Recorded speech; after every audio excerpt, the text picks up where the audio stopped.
Can tabletop role playing games actually change societal norms? Welcome to Gaining Advantage.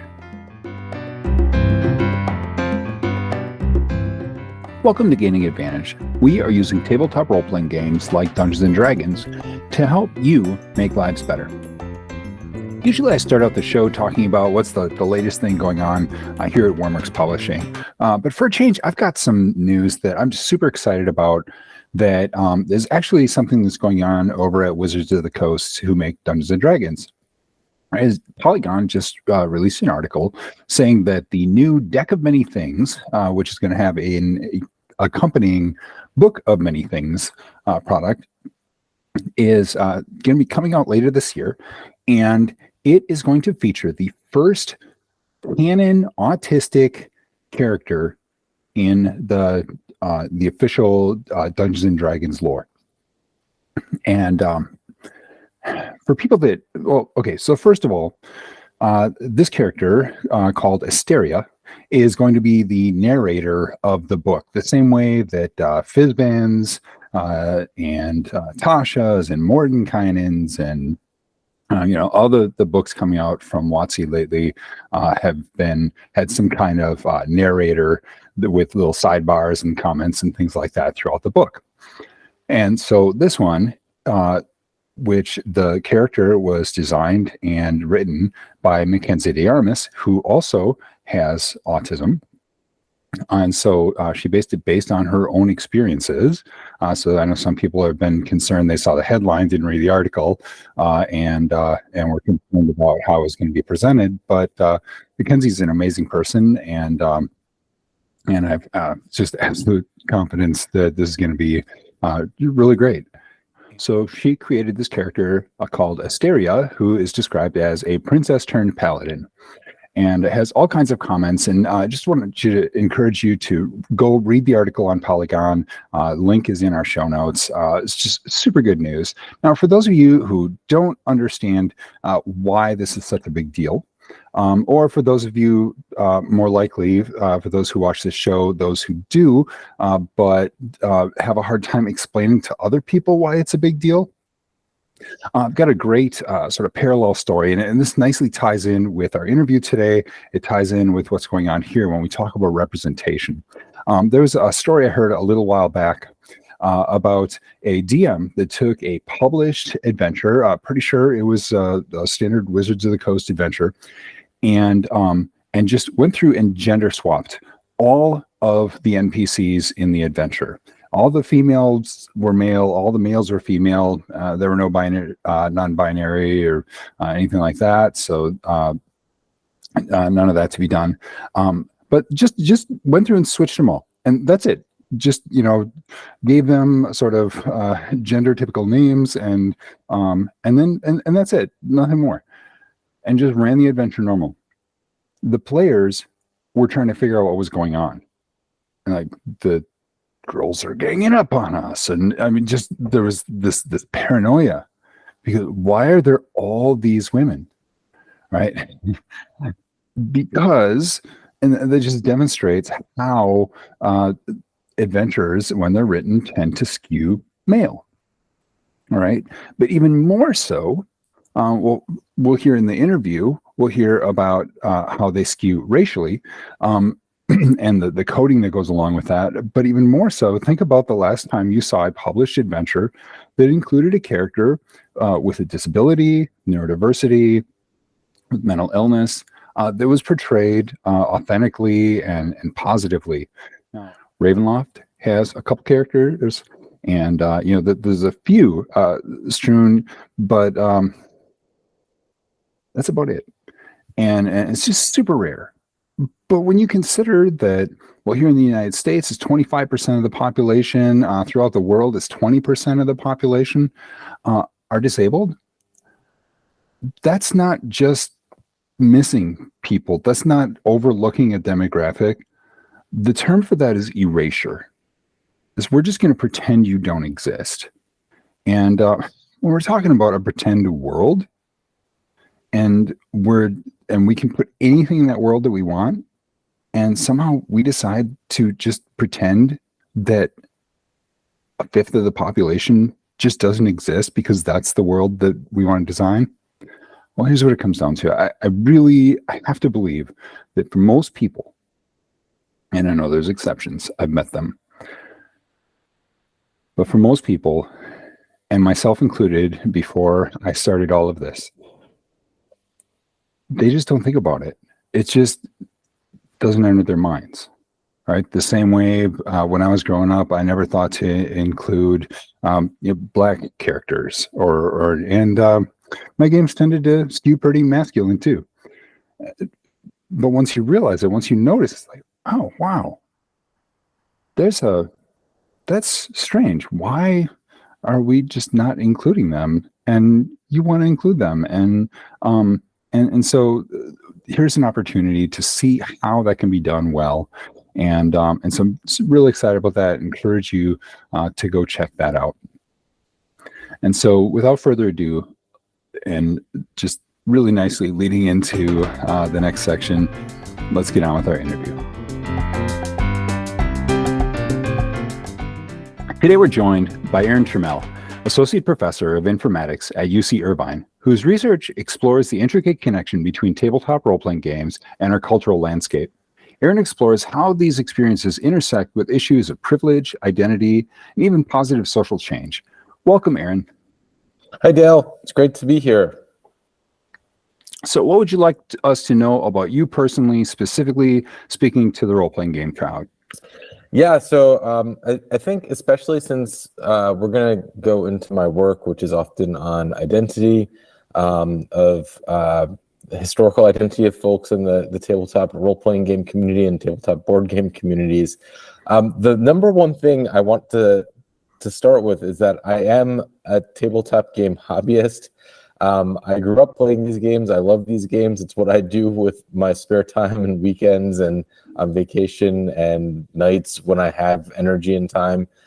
So I want everybody listening to know that I might be kind of critical at times, but it's important that you know that this criticism comes from a place of love, a place of understanding, and a place from probably having fallen into a lot of the things I'll criticize myself at some point in my life. Sure. Yeah, absolutely. And that's a good point. I think that, first of all, I just have a hard time imagining someone investing themselves that much into something that they just didn't really care about. It's really not a lucrative, sort of field or business if you're just really trying to grab onto something and make a lot of money on it. So clearly it's out of love, and so yeah, I appreciate you mentioning that. Totally. Yeah, it's I play games because I love them and I love the community, and I want to help make it better. So that's what I do. All right. So what sparked your interest in studying how these games impact players' lives? Yeah. So that's a kind of interesting story. You're gonna maybe it's a boring story because it goes back to grad school on some level. It goes back to 2 grad school experiences I had. So the first one was that I did my master's program in Binghamton, New York, in comparative literature, and I was interested in games at this time. But if you've ever been to Binghamton, New York, you would know that this town is kind of a Rust Belt town. It's been falling apart for the last 10, 20 years, kind of abandoned. IBM moved out of town. It was once a boom town in the 80s, and the water got poisoned, actually, when they moved out of town. Like, literally, the water was poisoned. So lots of people were kind of fleeing the town itself. And so when I got there, it was hard to make friends, meet community. It was kind of an isolating place. There just wasn't a lot going on. But there were a few game stores, and so it was just really cool to discover there was like a thriving Magic the Gathering card community. This was right when tabletop board games were starting to boom. So there was a few shops that had like Agricola and other exciting games that you might have expected around 2005, 2007 to be in your game store. So it was just kind of an early and exciting moment for tabletop gaming, and it happened when I was in a really boring, isolated location. So it was great to go buy a game and then have some weekend entertainment to play with friends and to meet friends at these community events. So that's the first experience. The second experience was trying to figure out what I was going to do my dissertation work on when I was finally a doctoral student. And I knew I wanted to do game studies. I was really interested in researching games, and I had never ever thought about thinking about the games I myself played in my spare time. I thought about like the sort of mass market AAA games that we play on our computers and our machines. And the first thing I did when I got to grad school is I wound up doing an ethnography of Magic card players because it seemed interesting and it seemed relevant for a course I took on ethnography, and it was really cool. And then little by little, all of my work just wound up having a focus on tabletop games because I realized that not many people who were doing work in game studies, which is the field that I do my research in, were looking at that. And so the niche was there. I was familiar with it because I had been part of the hobby community. It was like an important life point of me going back to when I was in this graduate program, and it was kind of isolating. And I was just like, hey, maybe this stuff is also worth researching. Yeah, so can you explain how games like Dungeons and Dragons, and you mentioned Magic the Gathering, subtly represent and promote privilege and harmful cultural tropes? Yeah, there's two answers to this question, depending on, I guess, which of the things I've written that you've read. And I'm going to start with the more common answer. And some of my writing, I've got an essay called The Rules for Race in Dungeons and Dragons. It's kind of autobiographical. It's a fun read. And it's about representation in these games. It's about how, like, one of the founders, Gary Gygax, considered himself a biological essentialist, how the stat lines for different characters has historically been impacted by their identity positions. For example, there's a whole hullabaloo about like men fighting stronger than women in Dungeons and Dragons, on a fan level, of course, in the 70s and 80s. And also, like, in the materials, you know, who is represented? How are Black people represented? How are East Asian people represented? I personally am Black, so that was an important thing to read it for me. But reflecting on that, thinking about how the game itself encouraged me not to identify as Black in this fantasy world, because Black was always a sort of like exotic African character, not the sort of Blackness I had grown up with. And instead, the white character seemed familiar, seemed like heroic, because that's how they were presented in some of these early source books. So that's the first kind of way that I encountered race in Dungeons and Dragons. But the other way, and this is what my recent book, The Privilege of Play, is actually about, is actually thinking more sociologically through the makeup of tabletop game communities and historically about the makeup of tabletop games communities. And in that book, I argue that these communities have actually been predominantly white communities. They kind of grow out of the model train hobby scene and the wargaming hobby scenes throughout the 20th century. And the reason that they wind up being white communities is that white communities, at least for the beginning of the 20th century, wound up being communities that had free time to do leisure activities with. And that means that as these games got developed, these were the communities that jumped in, had time and energy to build and develop these communities, and didn't really second guess the amount of privilege it would take to enter them, and definitely didn't do their best to open the doors for people of color in these communities. And I'd also include women, although there's lots more examples of women who are able to kind of get in through a back door, you know, perhaps helping their husband publish or paint or sell things on the hobby level. So integration with women, I think, comes a little faster than integration with people of color and hobby game communities overall. Yeah. Boy, I hadn't thought about the amount of leisure time, and but you know, I've come to the realization that the epitome of privilege is not realizing you have privilege, and and so. Yeah, not that I have a lot of leisure time, but I can imagine how different demographics that really can make a difference. So yeah, you got, if you think historically, this is the thing I learned about model trains. I love this. I've been telling everybody this. But if you go back to the beginning of the 20th century, model trains were exciting for people in like the year 1900, not because they were model trains, but because people who had electricity could show off this expensive electricity they were buying. And if you think about that demographically, that's mostly white people, because this was 50 years after the Civil War. So most black people in America didn't own land, were in a position where they just didn't have that many means or quarters to rub together. And so all this stuff rolls out through white communities who are there at the sort of avant-garde of things like electricity throughout the 20th century. And so they reap the benefits and they create the communities around their hobbies. Wow, that's fascinating. All right, so after listening to you on NPR's Code Switch, I noticed the racial languages in most fantasy RPG worlds and how common, as is usually called, or basic in Star Wars and things like that, is the lingua franca, or the commerce language in those worlds. But it's also the standard human language. And by the way, I noticed this even in the new Kobold Press Tales of the Valiant, that is in fact the case. All right, so do you see an implication with cultural coding in language use, or am I just overthinking this? And is there a better way to present this without overcomplicating gameplay?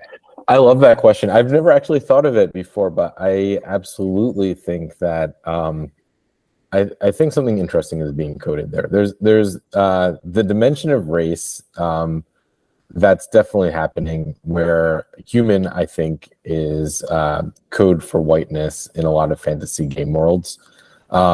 Whereas the sort of like colorful myriad other races that are provided tend to be based sometimes on racial stereotypes, but also are presented in opposition to what's invisible, which is the human.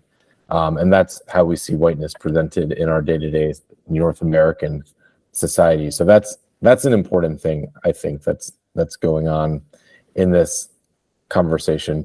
But then common as human language is a kind of a second dimension of that. I would think, just kind of like running with you a little bit here, I would think that common is kind of a stand-in for English, which is becoming more and more the sort of commerce language and lingua franca of the world we live in today. And I would also think about how English has been derived and criticized in many ways for its European roots, English roots specifically, and how one of the reasons that it's everywhere in the world is because of the legacy of colonialism that England itself has kind of wrought, sending their people around the world to harvest materials and goods, and sometimes other people from other cultures across the world. And so I think when you start thinking about English as being lingua franca in our world today, because of colonialism, you can come back to thinking about common in these worlds as maybe having a similar language as being the sort of the default language, perhaps not owing the same legacy of colonialism to it, but having a similar kind of history. And yeah, I don't know if there's a better way to complicate this in terms of gameplay. I've designed a few very small games that have been published before, so I don't know if I'm always the right person to talk to about design. But it's such an interesting question to say, like, how would you design this? It's interesting always. I like negative design space personally. So in game design conversations, if you're someone who pays attention to these, positive design space has been really the design trend that's been happening like this last 15, 20 years, where mechanics where players kind of have to take a disadvantage or something like that are far less popular in game design than mechanics that just kind of give players a buff. D&D 5th edition like clearly does this in a lot of ways. Like, you always get a bonus to your things. You rarely get a negative modifier to your scores, because it's nicer just to see bonuses. People have psychological issues when they get negative modifiers. So when you have a language barrier between other cultures and you can't always just chat with someone, that's kind of a negative modifier. And That's just not trendy in design right now. But I would love to see a game where the mechanics were built around having to overcome that, and it took that sort of challenge more seriously, and maybe the benefits of that challenge, the ways that creates a more unique sense of cultural expression or something a little more seriously. I think that'd be fascinating. Cool. All right. So I want to come around back to a couple of the things you said, and I'm going to mention them both right now because my ADHD, I will forget if I don't bring them both up at the moment. Yeah. Right. So, so the first one is just this whole concept of sort of races as the other, because there's been lots of discourse online about are orcs racist, and what demographic do they represent? And no one can agree on that. And it's like, okay, but that doesn't mean that they're not. And so I'd like to spend a little more time talking about that. But also, I just want to throw kind of my idea as a designer at you. And first of all, kind of tying in with that other concept that where you mentioned kind of coding like English. That doesn't mean that if you happen to be all the players are native French speakers, and so you're playing in French, and therefore around your table the common tongue is French because that's the language you're speaking. But rather coded, when you said coded as English, is more in the sense of that it plays the same role in the world, right? And yeah, the most commonly celebrated holiday in the world is independence from British colonization. So I didn't know that. It's really interesting. Yeah. I think it's like every day of the year. There's overlap, but there's more. It's different countries, different years, different ways that they celebrate it and stuff like that. But yeah, it really says something there. But I just saw that recently. It really hit me. Yeah. But so the way that as I've been building my world and really focusing on accessibility in both sort of when it comes to disabilities and things like that, but also cultural accessibility and so in my world, the common tongue is sort of inspired by street speak in cyberpunk.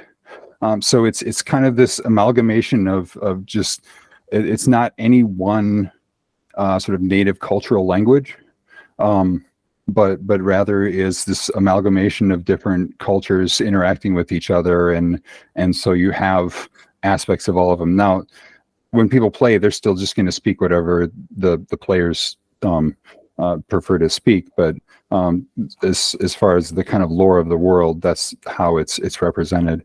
And so that's kind of my overall thought on how to represent it. But then I also don't base languages on species, where you're going to have certain groups that tend to people that are like each other tend to group together and things like that, and so you're going to have stronger more of certain kinds of people in different areas. But you're not just going to have one dwarf language and one elf language and one human language.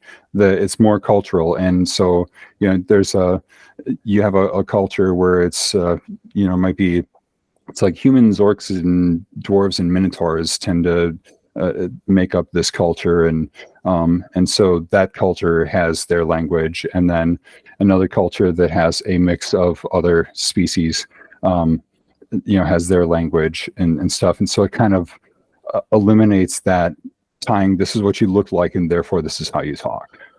Yeah, I think that makes a ton of sense. I love that idea of making it sort of like its own mosaic, in each culture contributing to language. Like culture and race being separated is really important in that regard. The other thing I'd say is the street speak. Big shout out to Mike Pondsmith, who I just think is absolutely brilliant in all of the right ways. And so, like, reminding me of that mechanic is awesome because when you have street speak, one of the things that it's also doing is it's taking the common tongue and it's not elevating it, it's actually lowering it.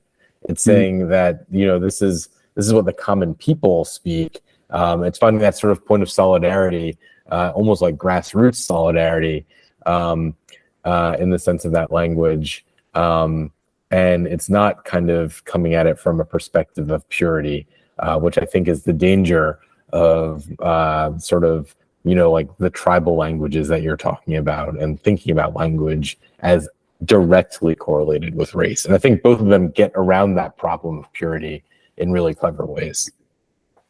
All right. Cool.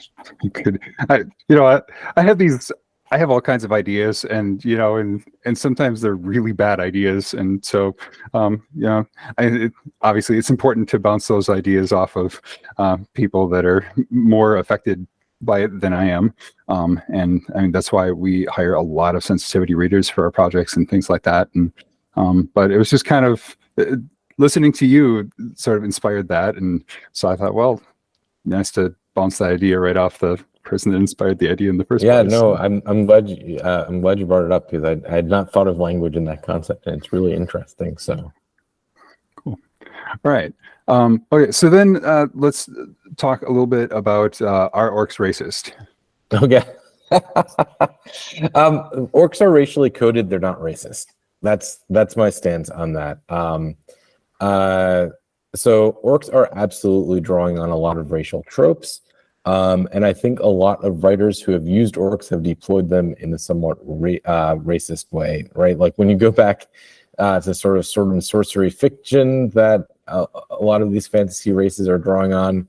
Tolkien, for example, is also cribbing on some of this material. He's definitely using orcs in a racially coded way. And of course, you know, he's making them evil, which might be a little bit racist, especially considering, you know, that's being written in the time of World War I, where especially amongst white people, racism was a very common and normal thing.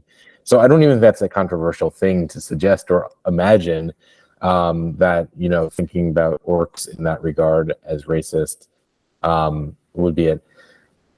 Flash forward today with like something like 5th edition Dungeons and Dragons, where you have a more sophisticated player-based half orc, at least, that, you know, players can just jump into in the player handbook.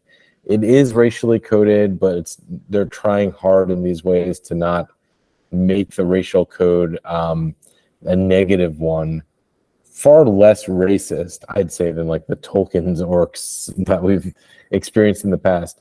You know, maybe still some questions of racism happening insofar as orc society might be depicted as more primitive than human society in a variety of ways.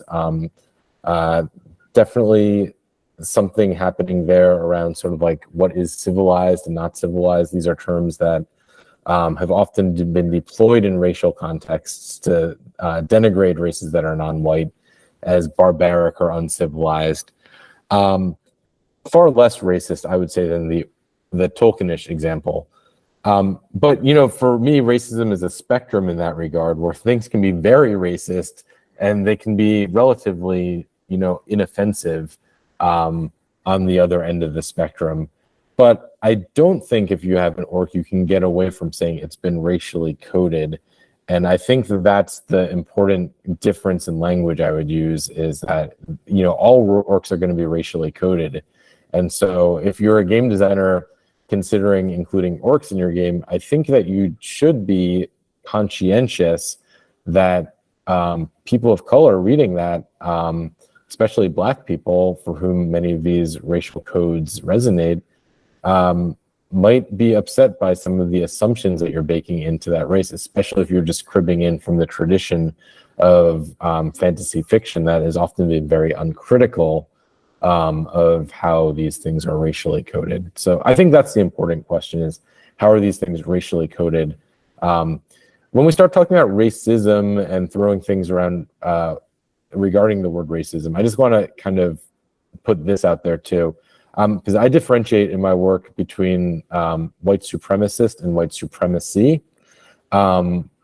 white supremacists are actually people out there, you know, like neo-Nazis. They have beliefs about other races. They believe that they are lesser than their own race, and they believe strongly that they do have a race as white people, and it is the white race, or you know, a variety of Aryan races that they'll describe themselves as being descended from. And white supremacy is something that we just have in our society, where white people tend to have great jobs. Not all white people, obviously, but they tend to make more than black people. They tend to make more than other brown people. And we also see more representations of white people, more representations of white people in heroic positions, as central characters in narratives, etc. And I think that sense of white supremacy is more ubiquitous, but in some ways it's less scary than actual white supremacists who are going out to make propaganda for their perceived race. And actual white supremacists did at times make games for Avalon Hill, make games for TSR Hobbies, and also wrote a lot of sword and sorcery fiction. So that's where I think it gets a little dodgy. I don't think Tolkien was a white supremacist, but I think a lot of his contemporaries may have been. So do you have suggestions on how some of the harmful approaches in representation could be handled better? That's a big question to answer. And so I think that I want to start at a place with that question that kind of requests that people listening first recognize that we're always historically situated in a bunch of moments, and that these moments demand different things from us. So what might be good today might be terrible in 5 years, and what might have been really great 5 years ago might be completely backwards today. So better is always a relative term, and I want people who are trying their best to, and listening right now, to understand that when we talk about what better could be today, it's not an indictment of decisions that they may have made in the past or anything like that, so much as it's just trying to push for what the next big thing is. And then, you know, I'm just adding all these caveats, but I got to add this too. Like, I actually think people should be gentle with each other. I do think one of the amazing things about the hobby game community is that you have people from lots of radically different backgrounds coming together to break bread and play games together. And that is really special in today's world, where we've seen increasing political polarization all over the place. You know, even though I definitely am part of let's make games a more equitable and inclusive space, I want people to think about this and not judge themselves too harshly for the place that they're starting at, especially because that means it's harder to make those changes that I think might actually improve the lives of others at the table. So that said, I've been a fan of approaches to representation that pull out some of the mechanics of quantification that role-playing games have been built on. Having grown up with these games, as I said, I think these mechanics are a lot of fun. They're definitely flavorful. To think like this race gets bonus to this and minus to this. There's a reason they've been popular for such a long time.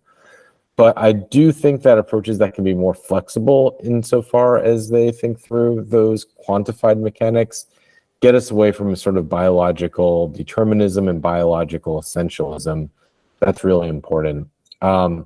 You might lose a little something in flavor, but you do start getting a more nuanced imaginary of different fantasy races. And so that's one of the ways I absolutely think things can be done better. Also, we were talking about how great I think Mike Pondsmith is as a designer earlier.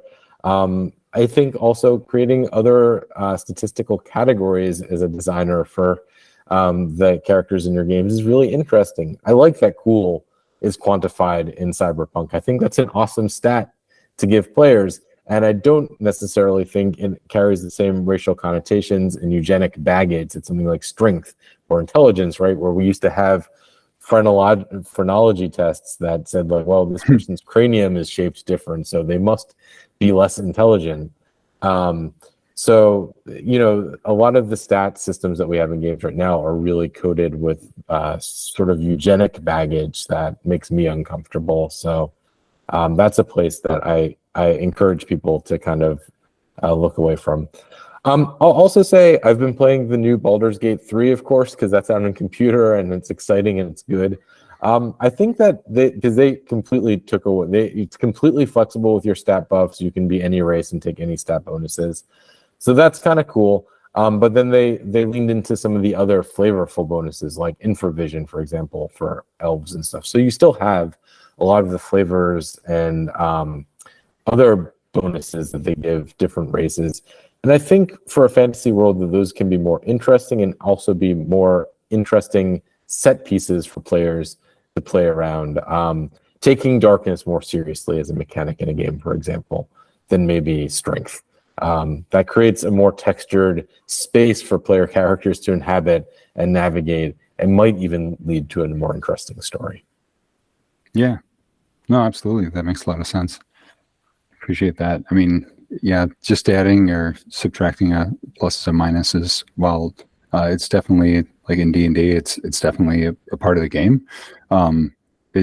It doesn't really make things real interesting unless you're really attaching it to something. And I mean, and I say that with having developed resources that use a lot of pluses and minuses, with things. But I'm always looking for better ways to represent it too. So totally. And I think part of it is also that when you buy a role-playing game, you open it up, you read the book, and one of the first things a lot of people want to do is make a few kind of characters to see what it feels like. Maybe not characters you'll play with, but you want to see what those characters look like.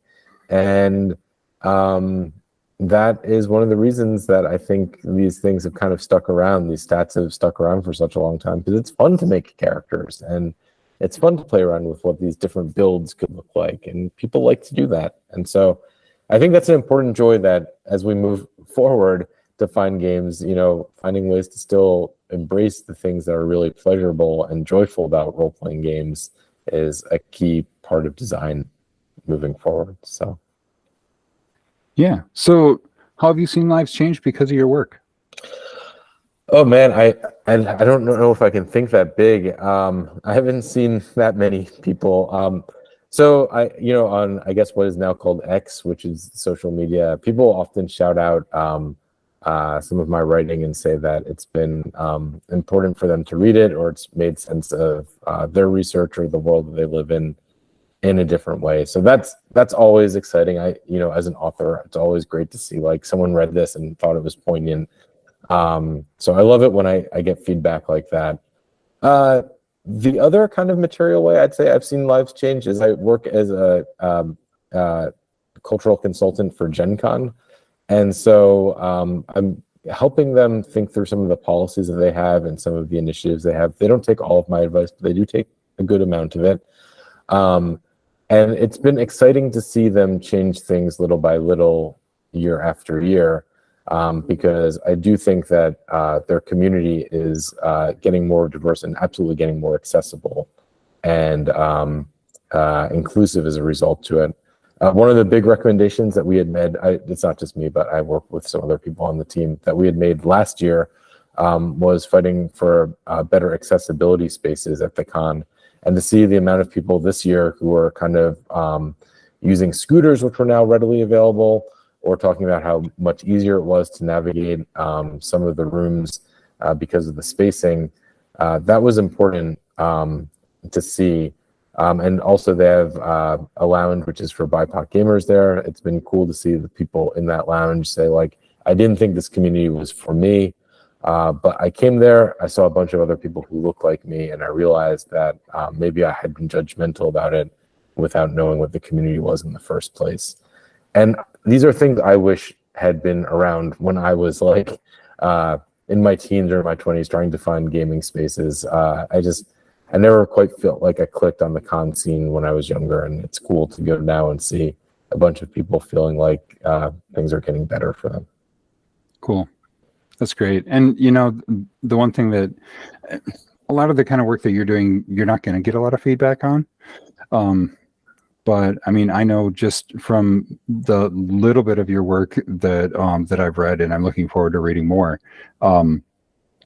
It for me, it opens my eyes to things that I was just never aware of before, that didn't click. That just because of my own privileges, a guy that really checks all the privilege boxes, and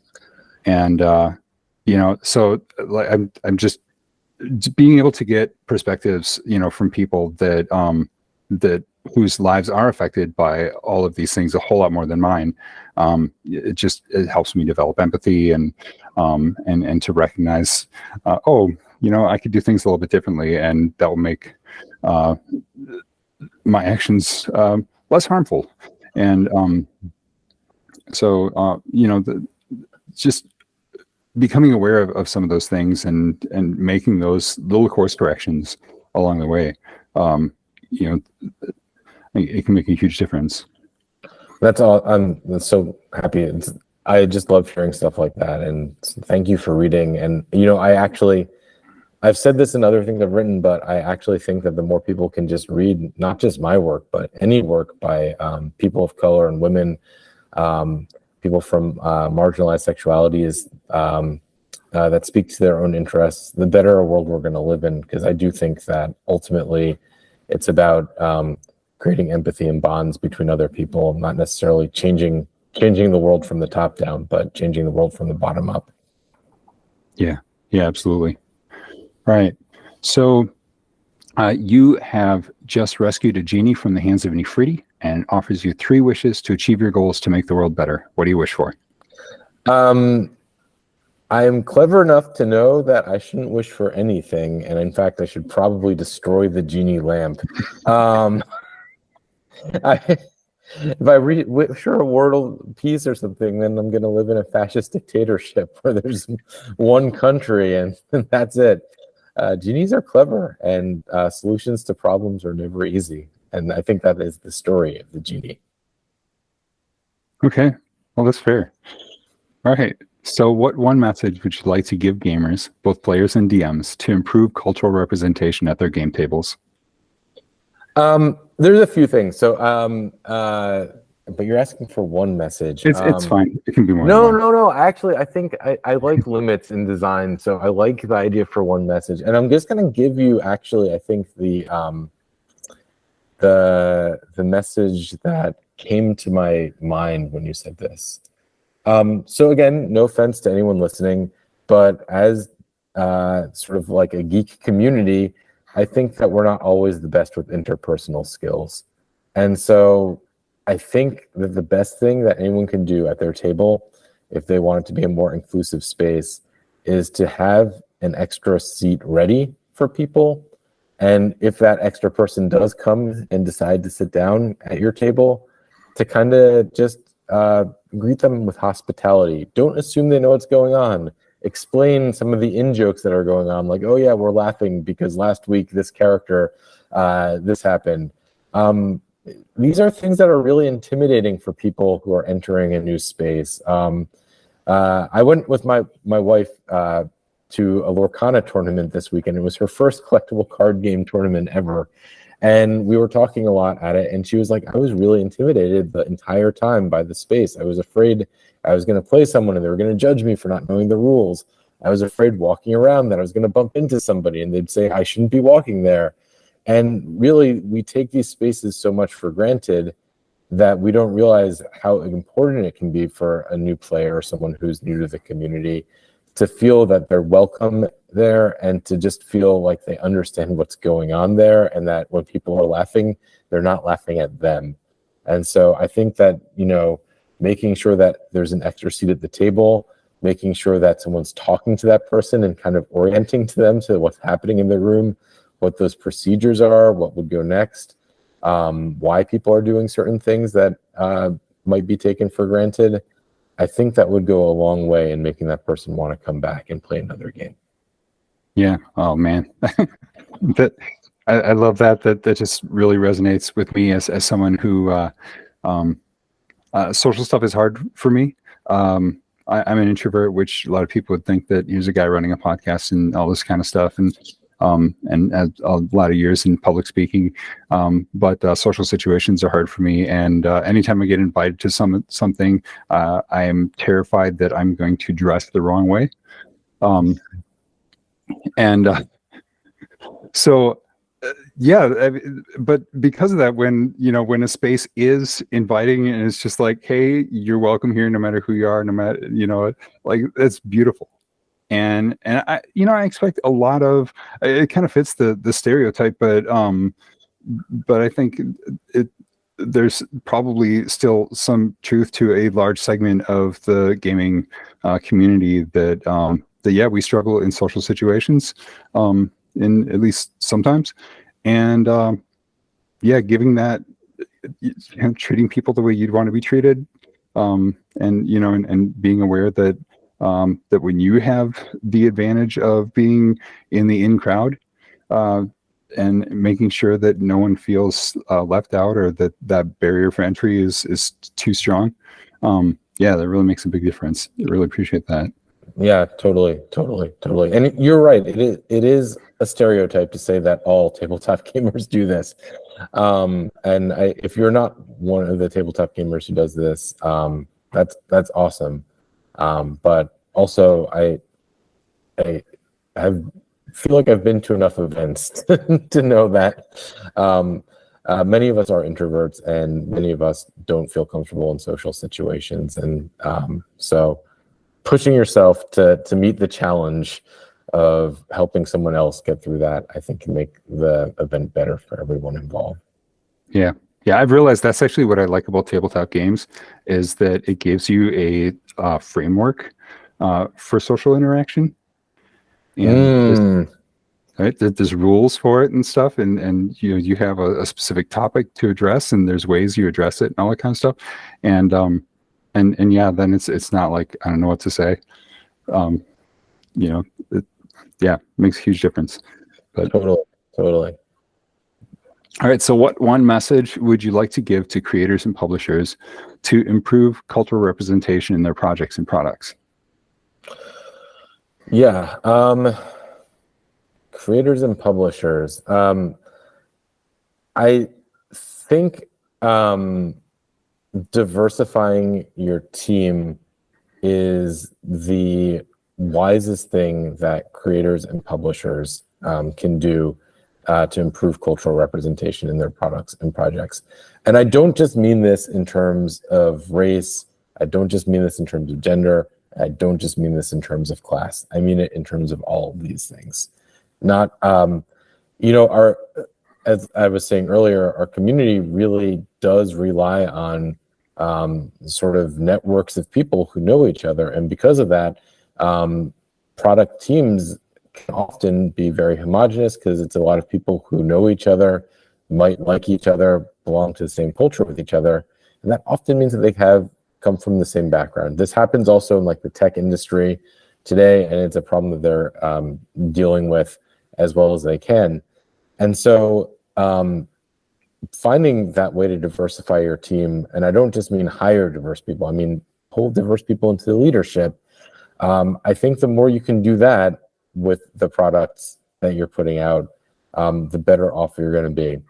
The tricky thing here is that it's also a cottage industry. And so when I say diversify your team, a lot of people listening might say, well, that's just me. And that's okay. If it's just you and, a loved one that you work with, or your best friend or something like that, I don't think anyone's going to judge you and say you need to fire yourself and you shouldn't do this. That's a wrong-headed approach to the problem. What I would say then is you should find other people to show your work with too, that aren't just your close circle of friends, and get their feedback on the work that you're putting out there, and take it seriously, and find people from different places in society to show your work to, because they'll show you stuff that you wouldn't have seen in 1,000 years, just because they're coming from a totally different place. And that's kind of like diversifying your team. It's diversifying the perspectives, eyeballs that you're putting on the product that you ship. Yeah, no, absolutely. I always say that Wormworks Publishing is not just me and my wife, who own the company. It's not just the people that we hire. It's it's our entire community. It's our customers. It's our fans. Everybody, whoever you are, your voice is important, and you are part of our big giant team. So and we care about every voice. So. Yeah. Totally. And yeah, that absolutely was not an Ignite critique of Wormworks. No, I didn't take it that way. It was Um, just I'm constantly self-evaluating, and so yeah. All right. So, what projects are you working on now that you can talk about? I got a few. I've got a bun in the oven right now. So I've written a book about. It's kind of a collection of all of my writings on Dungeons and Dragons. So it's very much about role-playing games. It's also very much about Gary Gygax and the way that he created mechanics that quantify the world and put them into his role-playing games. And so it's sort of like a cultural take on Dungeons and Dragons or role-playing game design. That book is under review right now because academic books go through a review process. But I'm hoping that I'll be able to get it out in the next year or so. So that's a big project I'm working on. That's the next thing that I hope will come out.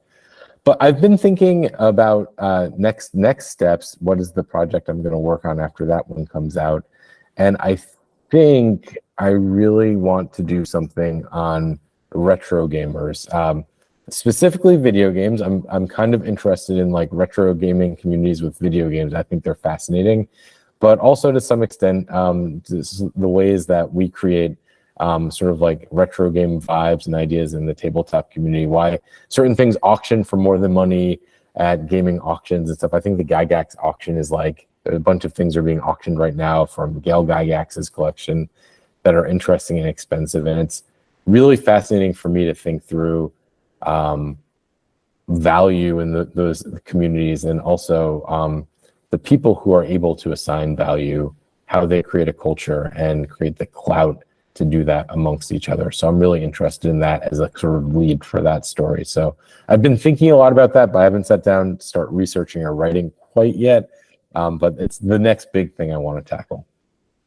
Cool. That sounds great.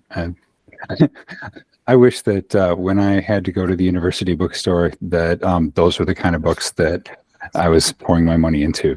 So, all right. So we will have all your contact information in our show notes. But where is the one best place that you would like people to start to learn more about you or to contact you? Yeah, so I have a website. It's called aarontrammell.com. And what I try to do when I can on that website is put my writing up there for free. So when I can get a copy of a book chapter or something I've done that you'd have to pay like $50 for the book, I try to kind of sneak it onto the website, and I kind of keep it hush hush.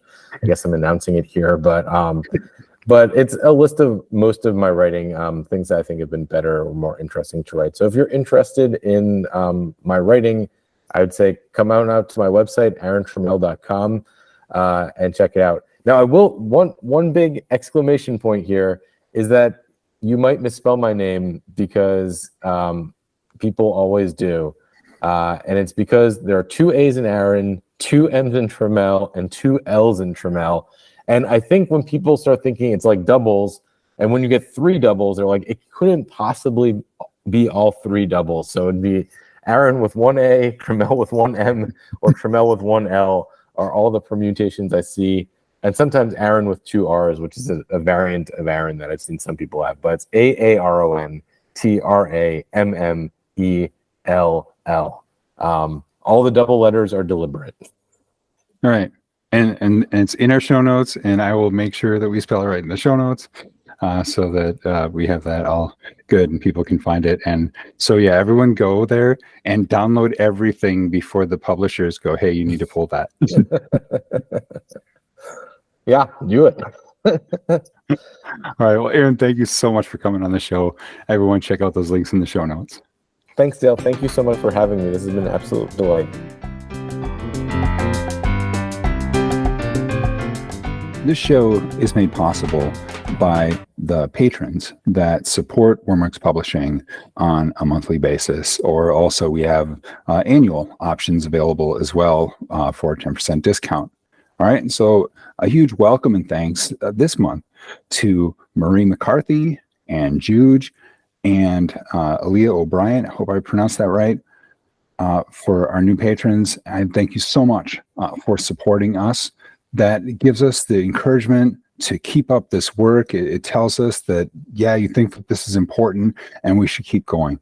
All right. And so for those who are patrons, we offer all kinds of things, and we're planning on adding more real soon. All right. Just one thing that I mentioned, you heard me mention in the interview, that we're playing around with languages a little bit in the new campaign world we're developing. And so we have in our new campaign world a Mer language for merfolk, and it's also used by Tritons and other undersea creatures instead of just Aquan. And so that language is actually based on sounds that would travel well underwater, like dolphin and whale sounds. And so we developed a whole language. It's got about 4,000 or 5,000 words, and its own grammar and everything, and including a just a real basic sort of Google Translate style translator, so that you can translate things back and forth between that and English. We've also developed, we have another character ancestry that's going to be a part of our new world, and you're hearing about it here first, called the Abaloi. And they are humanoid abalone. They have shells that have, if you've ever seen abalone shells, they're iridescent. And so they have those kind of shells on them. And they started underwater, and then the area where they were living dried up. And so they transitioned, managed to adapt to their new environment. And so consequently, while they used to speak Mer, their language changed to adapt to their new environment. They didn't need language that would travel well underwater anymore. And so the language changed. And so we actually have what is essentially a dialect of the Mer language. It's different. It's a different language, but it harkens back to Mer. And so they have their own languages based on that. We also have full language for that with the translator there. And that's just the start. We've got a lot of different ideas how we'd like to do that. And the reason we're doing that is then so that as we develop this world, that the names of the people and places can reflect the cultures, and everything doesn't sound quite so European. Although there will still be translations of different names and places available, so that people don't have to struggle with pronunciations, but it will just give it that much more sense of authenticity, of depth, and things like that. And so if you would like full access to those languages and to just a whole bunch of things that we are developing for that, you can go check out the link in the show notes to access the Dragon's Lair. That's our online compendium where we have that. We have all of our published work and more, and all kinds of exclusives. And it's just super easy to access. It's easy to use.